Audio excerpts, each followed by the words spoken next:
And my feeling is, and the feeling of many other people, is that the pressures of this world de-link us from higher levels of ourselves, and so we become dominated by this information above all else. And who's got control of this information?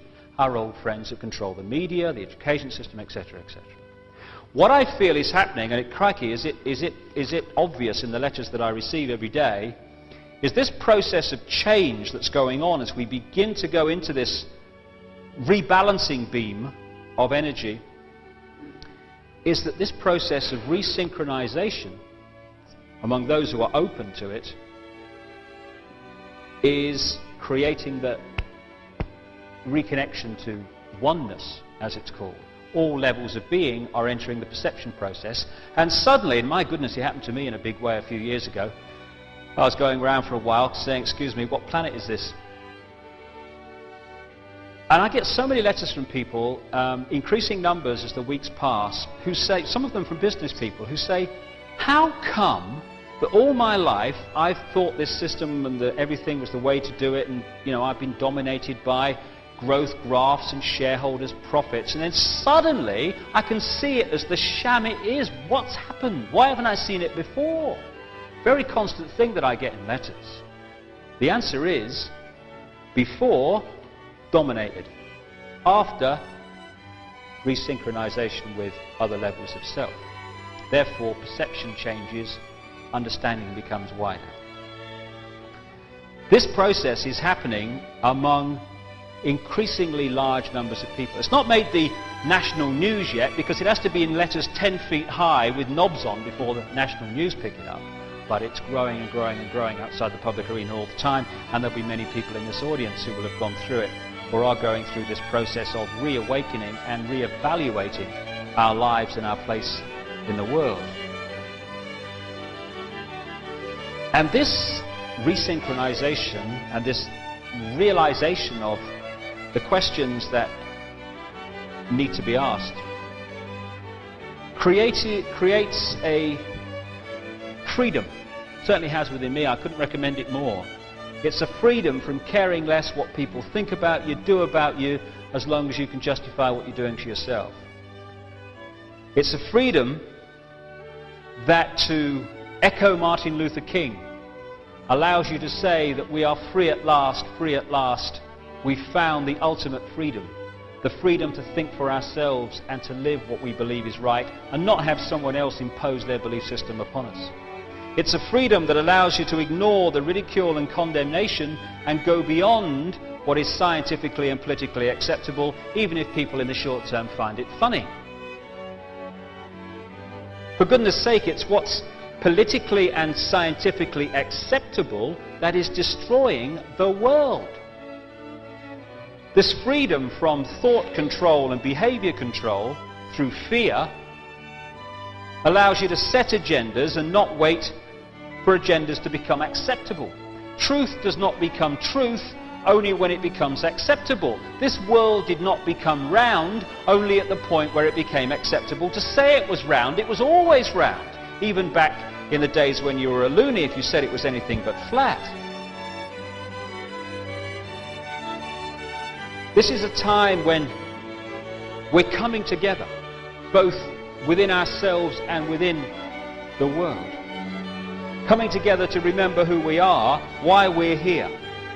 A time above all to spread peace and love across the planet in our own lives and out to everyone else.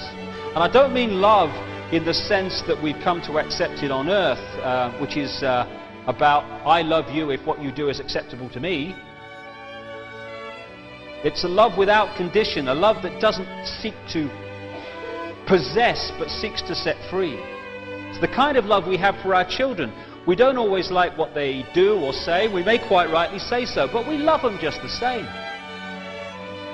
And when I kind of try to expose what's going on in the world, as so many other people are doing, I don't seek to expose the behavior of the manipulators to condemn them as people. They're victims too, controlled by some highly imbalanced consciousness that's working through them. We need to meet this manipulation with unwavering determination. Yes, but not with hatred and aggression to them as people, which just creates twice the hatred and twice the aggression, which is what we're trying to remove from the world. They may think they're in control, but they're not. They're just vehicles of a battle being played out on the levels of consciousness that's just reflecting itself in this physical world. We all have a big decision to make in the world today. Are we going to make a stand against this manipulation and dedicate the rest of this physical life, and it's only one of an infinite number we choose to have, to speed the emergence of love and freedom in this world? Or are we going to shrug our shoulders, have a good laugh, order another beer, switch over the TV channel, and allow ourselves to become another official microchip implanted robot? If we sit down or look the other way, that's what we're voting for, and more important, that's what we're condemning our children to also. As Edmund Burke said, all it takes for evil for triumph is for good people to do nothing. We are the generations today that are in a point of decision that can allow us to leave our children in nightmare, or be the first generations for goodness knows how long to leave our children a better world than the one we found. We need to open our hearts and our eyes. Through our hearts we can take the spiritual path, projecting love and harmony in the world, but through our eyes we need to be streetwise also to events unfolding around us. If we fuse the streetwise and the spiritual, then it will become an unstoppable tidal wave of change. A change that will reveal the truth about humanity, that we are not evil, we are not stupid, but we can appear to be both sometimes if we fall for the manipulation. And that's a very good point, a positive point that comes out of all this. I keep hearing when I've tried to say we need a better world, we need this, we need the other, we get this thing, you've probably had it too, you'll never get past human nature, mate, that's the problem, not worth it. But hold on a minute, it's documented in very detailed terms how the two world wars in this century were engineered and manipulated into existence. And these other major wars in the world, that wasn't human nature, that was engineered, manipulated human nature. And human nature in its true form is very different to the one we are supposed to accept as the case. This assault on human freedom, such as the criminal justice bill in this country, is not only curbing freedom of those that it appears to be aimed at, people like the homeless and the travellers. It's part of a sequence to suppress all peaceful protest.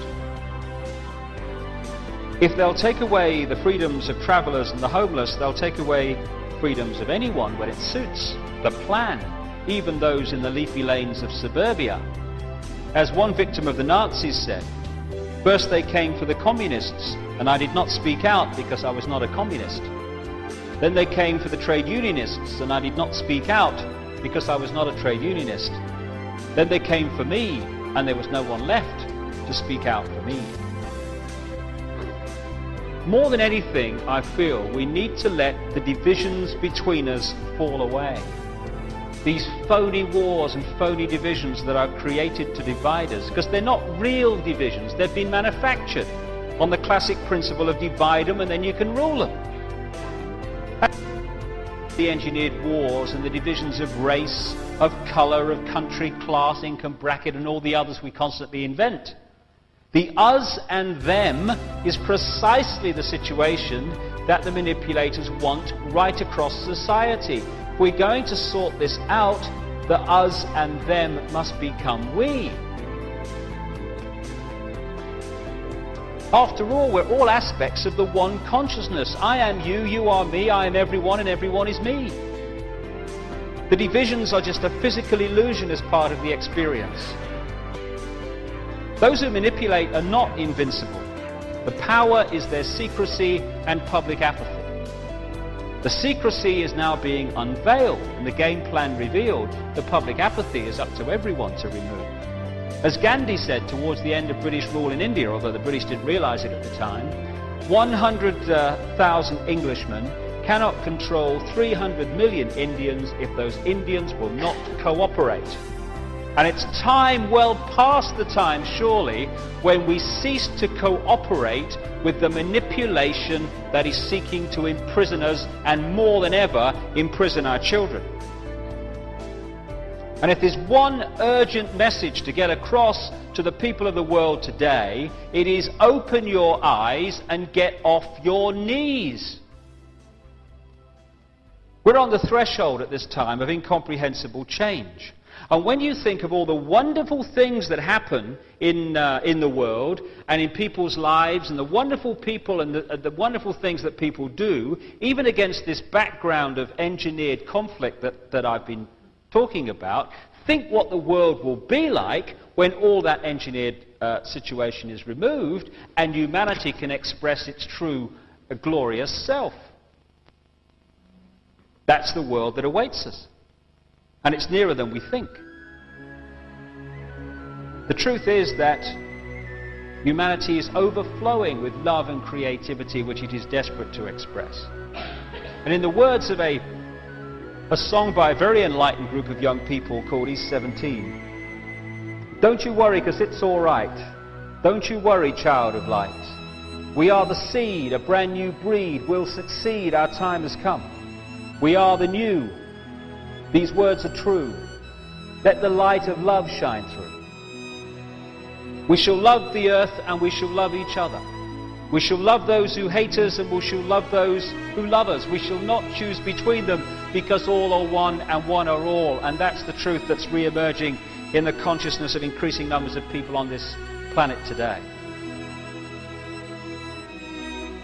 We're here to change the world. People are beginning to remember that's why we are here. We chose to come and the time has come to do it. To quote a song from the 60s which summed up this time of great change on the planet and the decisions facing us. There's been a change in the wind and a split in the road. You can do what is right or you can do what you are told, and the prize of the victory will belong to the bold. These are the days of decision. For me, these are the days like never before to be bold. And if I could sum it up in a few words, it is think freedom, live freedom, and we shall be free. Thank you very much.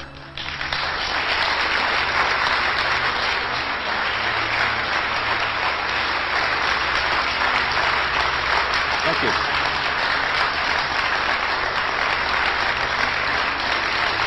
Thank you.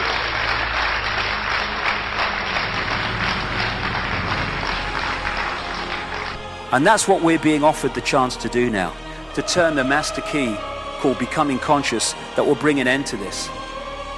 It's being given to us, we just need to take it. And to take it, we need to say enough.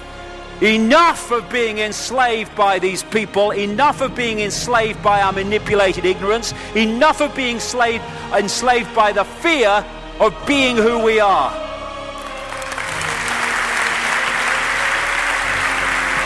Enough! It is time to fly. It is time to fly. Thank you very much.